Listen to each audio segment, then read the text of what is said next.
Mukunda jewellers మొట్టమొదటి factory outlet ఇప్పుడు కూకట్పల్లి, కొత్తపేట్, సోమాజిగూడ మరియు ఖమ్మంలో. Welcome to Suman TV. నేను మీ సుమన్ టీవీ నాగ్. కోల్కతా ఇన్సిడెంట్కి సంబంధించినటువంటి వాటిల్లో సత్వర న్యాయం కోసం ప్రయత్నం చేస్తున్నటువంటి జూనియర్ డాక్టర్స్ నిరసన కొద్ది రోజులు పార్షియల్గా పోస్ట్పోన్ చేస్తున్నాము అని చెప్పేసి ఒక విషయాన్ని మెన్షన్ చేయడం జరిగింది. దానికి గల ప్రధాన కారణాలు ఏంటి అనేటువంటి విషయం అండ్ దానితో పాటు ఇప్పటికి కనుక మనం చూసుకుంటే సందీప్ ఘోష్, సందీప్ రాయ్ వీళ్ళ విషయంలో కొంత సిబిఐ కోర్టు కొన్ని కీలక విషయాలను బయటపెట్టడం జరిగింది. ఆ కీలక విషయాలు ఏంటి అండ్ దాంతోపాటు ఏ విధంగా ఉండే అవకాశం ఉంటుంది అండ్ ఫర్దర్గా దీనికి సంబంధించినటువంటి డీటెయిల్స్ ఏంటి అనేది రివీల్ చేయడానికి మనతో పాటు హైకోర్టు అడ్వకేట్ రవీంద్రనాథ్ గారు ఉన్నారు. అది వారి మాటలో తెలుసుకుందాం. Hello sir. హాయ్ అండి నాగరాజ్ గారు. సార్, జూనియర్ డాక్టర్స్ రెగ్యులర్గా అంటే 41 days వరకు వాళ్ళొక భారీ ర్యాలీతోటి కొన్ని చోట్ల నిరసన వ్యక్తం చేయడం జరిగింది. వర్షాలు పడుతున్నా కూడా టెంట్లు వేసుకుని మరి నిరసన వ్యక్తం చేయడం జరిగింది సత్వర న్యాయం కోసం అని చెప్పేసి. మాకు సంబంధించినటువంటి ఏది కొన్ని డిమాండ్స్ ఉన్నాయి, అవి మమతా బెనర్జీ తీరిస్తే చాలు అనుకునే స్థాయి నుంచి జడ్జిమెంట్ మాత్రం పక్కగా పర్ఫెక్ట్గా రావాలన్నటువంటి దాని మీద ఏకతాటిపై కూర్చుని ఉన్నారు. అటువంటి వాళ్ళు ఇప్పుడు కొంతవరకు కనుక మనం చూస్తే పార్షియల్గా ఆపినట్టున్నారు కనిపిస్తుంది మనకి. దానికి గల ప్రధాన కారణాలు ఏంటి? నాగరాజు గారు, ప్రధానంగా ఈ ఎవరైతే సమ్మె చేస్తున్నటువంటి నిరసనకారులు, జూనియర్ వైద్యాధికారులు ఎవరైతే ఉన్నారో వీళ్ళందరూ కూడా సమ్మెని రేపు అంటే శనివారం నుంచి 21st సాటర్డే నుంచి మేము పూర్తిగా విధుల్లో జాయిన్ అవుతాం. ఈరోజు మధ్యాహ్నం స్వాస్థ్య భవన్ నుంచి సిబిఐ ఆఫీస్ ఎక్కడైతే ఉందో అక్కడ వరకు ఒక ధర్నాని ర్యాలీని చేస్తా అని చెప్తూ వాళ్ళు ఒక డీటెయిల్స్ అంటే వాళ్ళు ఒక ప్రెస్ నోట్ కూడా రిలీజ్ చేశారు. దీనికి సంబంధించి నేను వివరాలు డీటెయిల్స్లోకి వెళ్లే ముందు మరొక ఇంట్రెస్టింగ్ విషయాన్ని మీకు నేను చెప్పే ప్రయత్నం చేస్తాను నాగరాజు గారు. ముఖ్యంగా ఎన్ఫోర్స్మెంట్ డైరెక్టరేట్, ఈ ఎన్ఫోర్స్మెంట్ డైరెక్టరేట్ ఎలా ఉంటుందంటే మొత్తం మన భారతదేశానికి 4 వింగ్స్ ఉంటాయండి. ఈస్ట్, వెస్ట్, నార్త్, సౌత్ అని వింగ్స్ ఉంటాయి దీనికి సంబంధించి. ఇందులో రీసెంట్గా ఏం చేశారంటే ఎన్ఫోర్స్మెంట్ డైరెక్టరేట్ వారు వెస్ట్ జోన్లో ఉన్నటువంటి సత్యబ్రత కుమార్ అనేటువంటి ఐఆర్ఎస్ ఆఫీసర్ని ఈస్ట్ వింగ్లోకి ట్రాన్స్ఫర్ చేశారు. అంటే ఈస్ట్ వింగ్ యొక్క ప్రధాన కార్యాలయం ఎక్కడ ఉంటుందంటే కోల్కతాలో ప్రధాన కార్యాలయం ఉంటుంది. ఈ వెస్ట్ వింగ్కి ప్రధాన కార్యాలయం ముంబైలో ఉంటుంది. అయితే వెస్ట్ వింగ్లో ఉన్నటువంటి మెయిన్ ఏరియాస్ దేనికి వస్తుందంటే మహారాష్ట్ర, మధ్యప్రదేశ్, అదేవిధంగా కర్ణాటక, గోవా, ఈ ప్రాంతం అంతా కూడా వెస్ట్ వింగ్లోకి వస్తుంది. ఈ వెస్ట్ వింగ్ ఉన్న ప్రాంతంలో సత్యబ్రత కుమార్ గారు ఇప్పటి వరకు వెస్ట్ జోన్లో కీలకమైనటువంటి ఒక దర్యాప్తు ఎన్ఫోర్స్మెంట్ డైరెక్టరేట్లో ఆఫీసర్గా పనిచేస్తూ ఉన్నారు.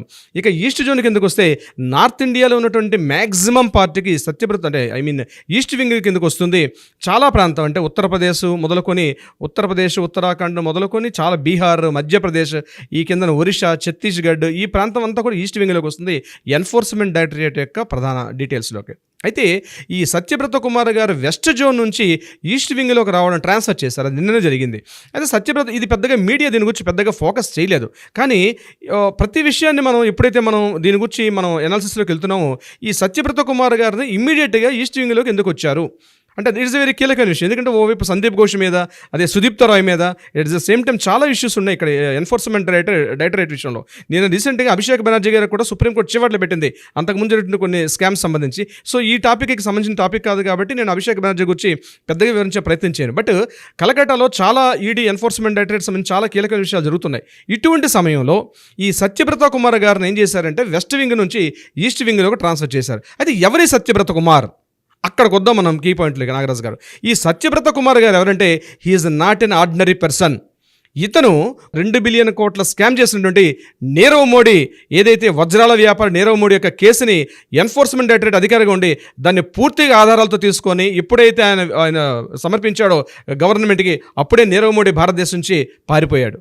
అంటే ఆ మొత్తం నీరవ్ మోడీ స్కామ్కి ప్రధానంగా చేసిన దర్యాప్తు అధికారి ఎవరంటే సత్యబ్రత కుమార్. ఇక నెంబర్ 2 లిక్విడ్ అనేటువంటి విజయమాల్య.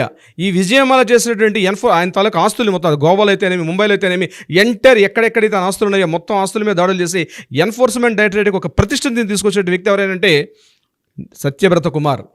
ఈ రెండే కాదు సార్, ఇంకొక ప్రధానంగా చెప్పాలంటే రీసెంట్గా 1 month బ్యాక్ ఒక బెట్టింగ్ యాప్ వచ్చింది. దట్స్ మహాదేవ్ బెట్టింగ్ యాప్ అంటారు, బస్ మీరే వినుంటారు. చాలా పవర్ఫుల్ బెట్టింగ్ యాప్. దీంట్లో చాలామంది నార్త్ ఇండియా పొలిటీషియన్స్ ఉన్నారు.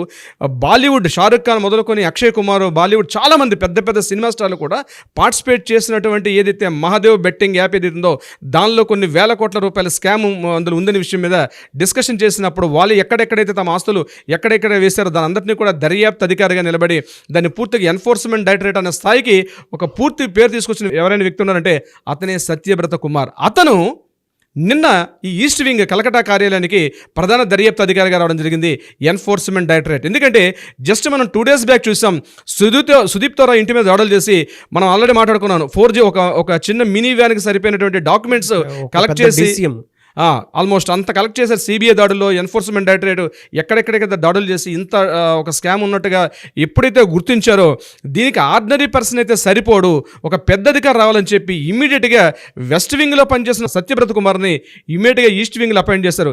Is a great personality.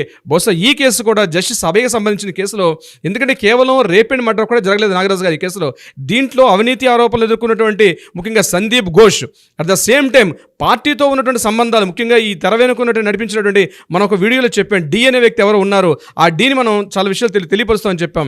దీనికి సంబంధించి అవినీతి ఆరోపణలు అట్ ద సేమ్ టైం అవినీతి అక్రమార్జన కేసులకు సంబంధించి ఒకవైపు సిబిఐ మరోవైపు ఈడీ ఇద్దరు కూడా దర్యాప్తు చేస్తున్నటువంటి ఇటువంటి సందర్భంలో సత్యబ్రత కుమార్ గారు రావడం అనేది ఒక చెప్పాలంటే ఒక పాజిటివ్ సైన్ అన్నది నిజంగా ప్రజల్లో వస్తుంది. So it's very interesting point. దీనికి సంబంధించి ఎప్పుడైతే నిన్న సత్యబ్రత కుమార్ గారు రావడం జరిగిందో ఇమ్మీడియట్గా సుదీప్తో రాయ్ గారు నిన్న సాయంత్రం ఇమ్మీడియట్గా ఈడీ ఆఫీస్కి పర్సనల్గా ఇప్పటిదాకా ఏ రోజు వెళ్ళలేదు. సుదీప్తో రాయ్ సిట్టింగ్ ఎమ్మెల్యే, సోరన్పూర్ ఏరియాకి సిట్టింగ్ ఎమ్మెల్యేగా తృణమూల పార్టీ కాంగ్రెస్లో సిట్టింగ్ ఎమ్మెల్యే ఉన్న సుదీప్తో రాయ్, మరి మీరు కూడా నేను లాస్ట్ టైం చెప్పారు త్రిబుల్ అని చెప్పారు అందులో. సో సంజయ్ ఘోష్, సంజయ్ రాయ్ అండ్ సుదీప్తో రాయ్, ఈ థర్డ్ ఎస్ అయినటువంటి సుదీప్తో రాయ్ కూడా నిన్న డైరెక్ట్గా వెళ్ళి ఇతను అపాయింట్మెంట్ ఇవ్వలేదు, కానీ ఆఫీస్లో చాలాసేపు వెళ్ళి వెయిట్ చేసి వెనక్కి తిరిగి వచ్చేసాడు సుదీప్తో రాయ్. బట్ కింద ఉన్న ఆఫీసర్స్ సుదీప్తో రాయ్ని కొన్ని గంటల పాటు విచారించారు ఈ యొక్క అక్రమార్జన కేసులకు సంబంధించి. అతను డైరెక్ట్గా ట్రై చేశాడు సత్యబ్రత కుమార్ని కలిసే ప్రయత్నం చేస్తామని, కానీ అతను మాత్రం అపాయింట్మెంట్ ఇవ్వలేదు.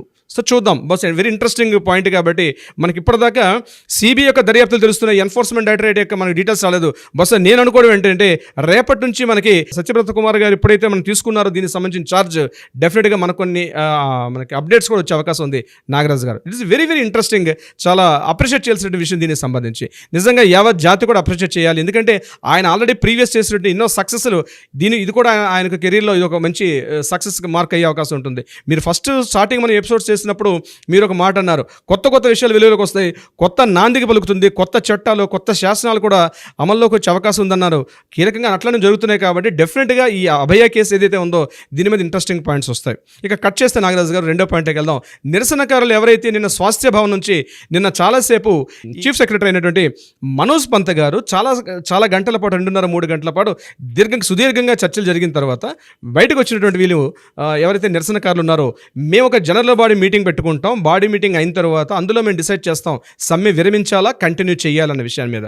దీని మీద కొన్ని గంటల పాటు జనరల్ బాడీ మీటింగ్లో నిరసనకారులు కూడా ఒక డిస్కషన్ చేసుకున్నారు.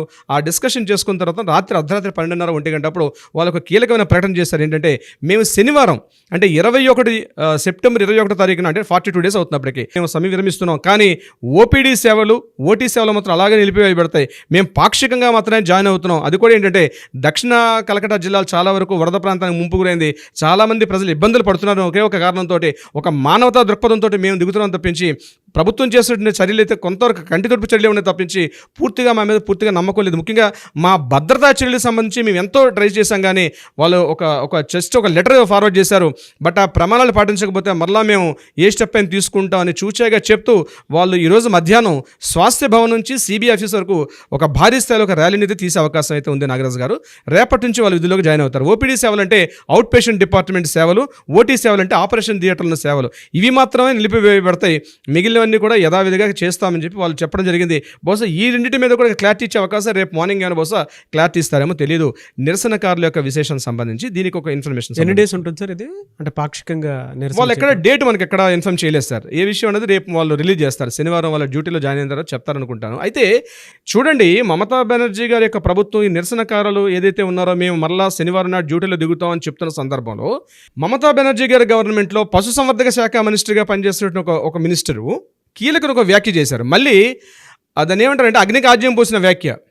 మహిళలు అంటే ఎవరైతే నిరసనకారులు ఉన్నటువంటి మహిళలు మొన్న రిక్లైమ్ నైట్ జరిగినప్పుడు వాళ్ళు ఫుల్గా తాగారని, మందు తాగి రోడ్డు పక్కన పడిపోయారని పేరెంట్స్కు సూచన చేస్తున్నాను, ఇట్లాంటి ధర్నాలకి నిరసనలకు వెళ్ళే మహిళల యొక్క పేరెంట్స్ సూచన చేస్తున్నాను, మీ అమ్మాయిలు మాత్రం ధర్నాలకు పంపించకండి. అర్ధరాత్రి నేను నా కంటితో చూశాను, ఒక బార్లో అందరూ కలిసి తాగుతున్నారు, అందరూ కలిసి తాగుతూ అసలు నిరసన పేరు చెప్పారు తప్పించి ఇది పెద్ద నిరసన కాదు అని చెప్తూ ఆయన ఒక విమర్శను లేవనెత్తాడు. బుద్ధి ఆ ఒక్క విమర్శ కాకుండా ఒక కీలక వ్యాఖ్య చేశాడు ఆయన.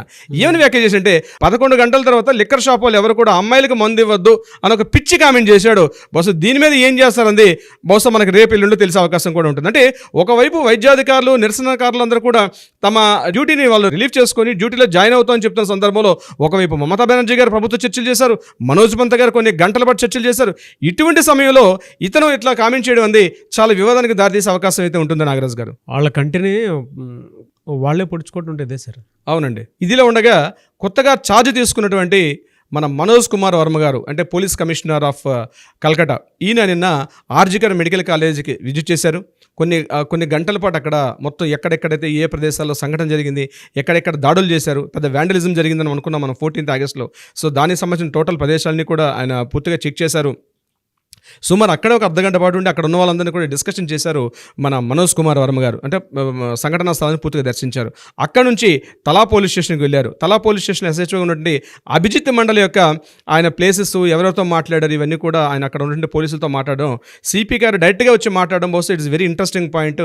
దీని యొక్క నెక్స్ట్ దర్యాప్తు ఎలా ఉంటుందని కూడా మనకి అది కూడా అప్డేట్ వచ్చే అవకాశం ఉంటుంది సిబిఐకి సంబంధించి. అయితే సిబిఐ వాళ్ళు మరికొన్ని విషయాలు, కీలకమైన విషయాలు వెలుగులోకి తీసుకొచ్చారు. ఏమిటా విషయాలంటే సందీప్ ఘోష్ యొక్క కాల్ డేటా, అంటే కావాలనే Sandeep Ghosh morning 10 o'clock phone వచ్చిన తర్వాత వాంటెడ్లీ సందీప్ ఘోష్ గారు తన సంఘటనా స్థలానికి వెళ్లకుండా అభిజిత్ మండల్తో కొన్ని విషయాలు చర్చిస్తూ ఆ సంఘటనా స్థలాన్ని కాస్త ట్యాంపరింగ్ చేయమని చెప్పి సందీప్ ఘోషే ఫోన్లో మాట్లాడినట్టుగా, కాల్ డేటా రిలీజ్ అయినట్టుగా నిన్న ఒక సిబిఐ ఆఫీసర్ బయటకు వచ్చి మీడియాతో మాట్లాడడం జరిగింది.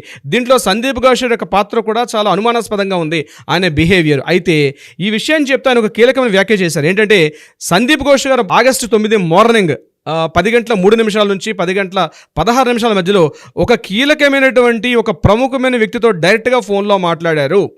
ఆ రికార్డ్స్ మా దగ్గర ఉన్నాయి. మేము ఇప్పుడు తొందరగా రిలీజ్ చేయలేము, అది మీ ఇచ్చిన సీల్డ్ కవర్లో ఉంది. మేము తొందరలోనే సుప్రీంకోర్టు ఇచ్చిన ట్రయల్స్లో ఆ కీలకమైనటువంటి వ్యక్తి ఎవరు అన్నది రివీల్ చేసే అవకాశం ఉందని చెప్పి బయటకు వచ్చి మాట్లాడిన సిబిఐ ఆఫీసర్ ఒక విషయాన్ని చెప్పడం జరిగింది.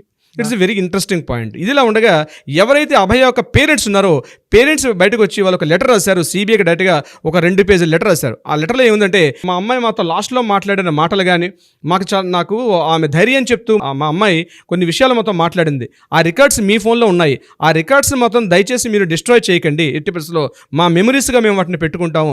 అదే కాకుండా అమ్మాయి లాస్ట్ 1 hour బ్యాక్ ఎవరెవరితో మాట్లాడింది ఆ విషయాలన్నింటినీ కూడా మీరు క్లియర్గా డిస్ట్రాయ్ చేయకుండా, మీరు ఇచ్చిన సీల్డ్ కవర్లు ఉండొచ్చు కానీ మాకు ఏదో సందర్భంలో మళ్ళీ మాకు ఆ రికార్డ్స్ మాకు ఇచ్చే ప్రయత్నం చేయండి.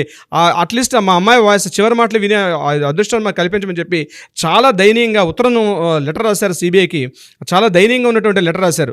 సిబిఐ వాళ్ళు కూడా రెస్పాండ్ అయ్యి, మేము ఆల్రెడీ సీల్డ్ కవర్లో ఇన్ఫర్మేషన్ పంపించాం కాబట్టి మీకు మేము అవి మళ్ళీ ఎవ్రీథింగ్ జడ్జిమెంట్ వచ్చే టైంలో మళ్ళీ మీకు అందజేస్తాం, మేమైతే డిస్ట్రాయ్ చేసే పరిస్థితుల్లో లేము, మాకు సుప్రీంకోర్టు గైడ్లైన్స్ అలా ఇస్తే అలా చేస్తామని చెప్పి సిబిఐ వాళ్ళు కూడా ఇమీడియట్గా రెస్పాండ్ అవ్వడం చాలా మంచి శుభసూచకంగా చెప్పుకోవచ్చు. ఇంకొకటి ఏంటంటే వెరీ ఇంట్రెస్టింగ్ పాయింట్ ఏంటంటే, ఎప్పుడైతే ఆగస్టు 9 అభయ అన్నటువంటి అమ్మాయి ఎప్పుడైతే రేప్ అండ్ మర్డర్ గురైందో ఆ సంఘటన సంబంధించి తనతో పాటు ఎవరెవరైతే ఉన్నారో ఇట్ ద సేమ్ టైం ఆ రోజు ఉన్నటువంటి ఆగస్టు 8 అర్ధరాత్రి 11 గంటలకు ఎవరెవరైతే ఈమెతో ఉన్నటువంటి అబ్బాయిలందరినీ కూడా నిన్న సిబిఐ వాళ్ళు ప్రత్యేకంగా పిలిచి ఒక్కొక్కరిని ఇంట్రాగేషన్ చేయడం జరిగింది. వాళ్ళ యొక్క డీటెయిల్స్ని కూడా రికార్డ్ చేశారు నిన్న ఆగస్టు 8న. సో ఇవి ఇప్పుడు వరకు ఉన్నటువంటి అప్డేట్స్ నాగరాజు గారు. సార్, ఇది ఇంత జరుగుతుంటే డైల్యూట్ అయ్యే అవకాశం ఉందా సార్ ఇదంతా?